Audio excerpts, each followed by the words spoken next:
ये उनका संदेश था। और हम सबको मालूम है कि भारतीय जनसंघ जब 6 अप्रैल 1980 को बना तो 1984 के चुनाव में 2 लोग केवल अपने रह गए, केवल 2 पार्लियामेंट में गए। बड़ी लोगों ने खुली खिल्ली उड़ाई कि भारतीय जनता पार्टी तो हम दो हमारे दो वाली पार्टी हो गई।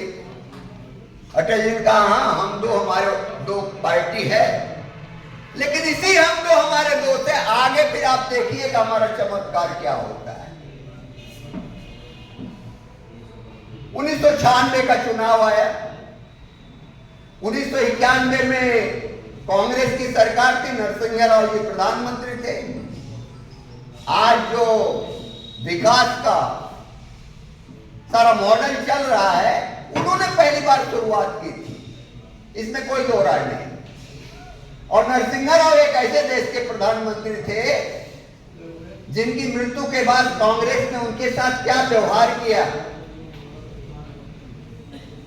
उनकी मिट्टी को दिल्ली के अंदर दफनाने नहीं दिया और उनके गृह जनपद में जाकर के दफन हुए, जलाए गए। ये कांग्रेस का उनके प्रति वो था। लेकिन नरसिम्हा राव जी अच्छे प्रधानमंत्री थे। विपक्ष, कांग्रेस सहित पूरा विपक्ष बहुत ध्यान से सुनता।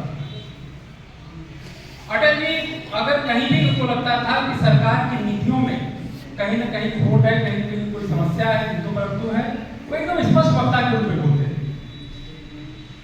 और जिस तरह से वो विषय को प्रस्तुत करते थे, स्वयं नेहरू जी ने अपने भाषण में, उन्होंने नेहरू जी का ही तमाम विषयों पे एक संसद में 1960 में उन्होंने काफी अच्छा विरोध जताया था।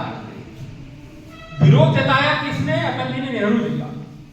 और तारीफ किसने किया? खुद नेहरू जी ने उसी संसद में तारीफ की और तारीफ करते हुए कहा कि निश्चित रूप से अटल बिहारी वाजपेयी एक दिन इस देश के प्रधानमंत्री हैं, क्योंकि बड़ी बात है।